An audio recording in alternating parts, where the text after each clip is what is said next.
Xin chào các bạn, chào mừng các bạn quay trở lại với kênh của Việt Vui Vẻ Learn Vietnamese. Hôm nay trước khi đi ngủ mình muốn tâm sự với các bạn một chút về một chuyện. Đấy là mình đã từng là một kẻ trộm.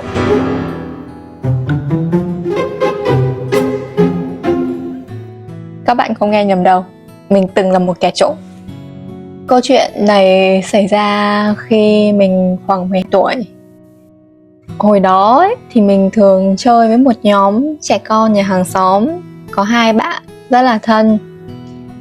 Gần nhà mình có một cửa hàng nhỏ bán đồ ăn vặt cho trẻ con.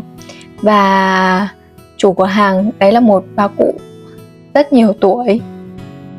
Hồi đấy thì bố mẹ hiếm khi cho mình tiền tiêu vặt lắm. Thỉnh thoảng thì bà nội có cho những cái đồ ở cửa hàng quà vặt đó. Đối với bọn mình đấy là một thứ gì đó rất xa xỉ. Và cửa hàng đấy nhỏ thôi nhưng mà rất là nhiều đồ, và toàn bán những cái đồ mà bọn trẻ con rất là thích.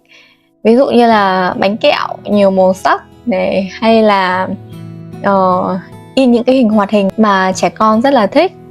Đối với một đứa trẻ thì lúc đó thật sự là những thứ cực kỳ hấp dẫn. Thế là có một hôm thì hai bạn hàng xóm đấy mới rủ mình và chị gái mình đi trộm kẹo.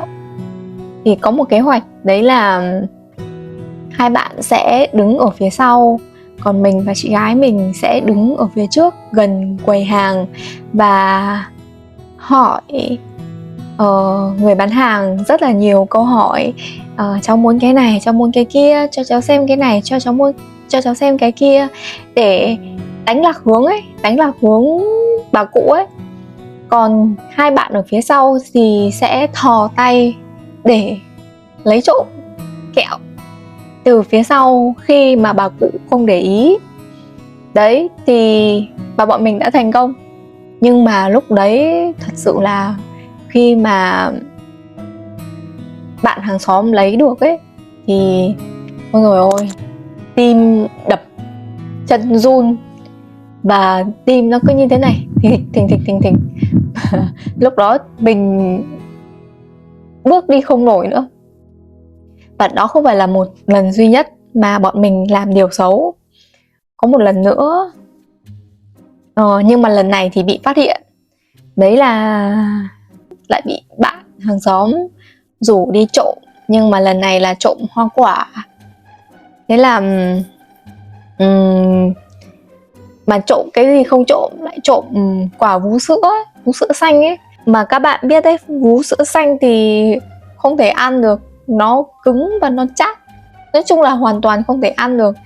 Nhưng mà trẻ con mà không biết.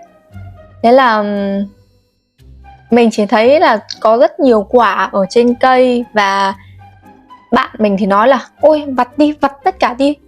Thế là mình và chị gái mình thì vặt tất cả những cái quả màu xanh. Nó rất là đẹp, nó tròn như thế này, nó rất là đẹp, nhưng mà không biết là chín thì mới có thể ăn được. Thế là đang vặt thì chủ nhà phát hiện. Thế là mình thì vùng căng chạy, bán sống bán chết. Còn chị gái của mình ấy thì trèo lên trên cây, và lúc đấy là trèo lên nóc nhà của hàng xóm rồi.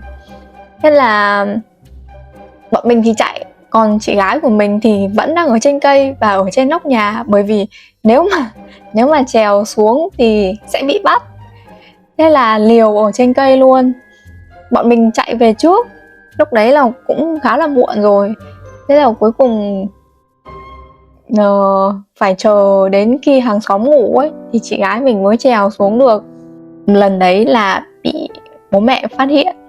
Thế là mình và chị gái mình đã bị đánh trong một trận tơi bời. Ngoài cái việc mà bị đánh trong một trận tơi bời thì cái lần đấy trộm còn bị muỗi đốt, và quả thì không ăn được gì cả, vứt hết. Bây giờ khi nghĩ lại những câu chuyện như vậy thì mình thấy khá là buồn cười. Khi còn nhỏ thì chúng ta thường bị bạn bè rủ rê và chúng ta tò mò làm những cái chuyện không đúng. Nhưng mà mình nghĩ những cái trải nghiệm như vậy cũng là một phần của tuổi thơ, giúp chúng ta hiểu rõ đúng và sai khi chúng ta lớn hơn. Điều quan trọng không phải là chúng ta chưa từng mắc sai lầm, mà chúng ta học được những điều gì từ những sai lầm đó. Còn các bạn thì sao? Khi còn nhỏ các bạn đã từng làm điều gì ngốc nghếch và nghịch ngợm giống như mình chưa? Hãy chia sẻ với mình trong phần bình luận ở phía dưới nhé. Cảm ơn các bạn đã tâm sự với mình ngày hôm nay trước khi đi ngủ. Hẹn gặp lại các bạn trong những video tiếp theo. Hẹn gặp lại.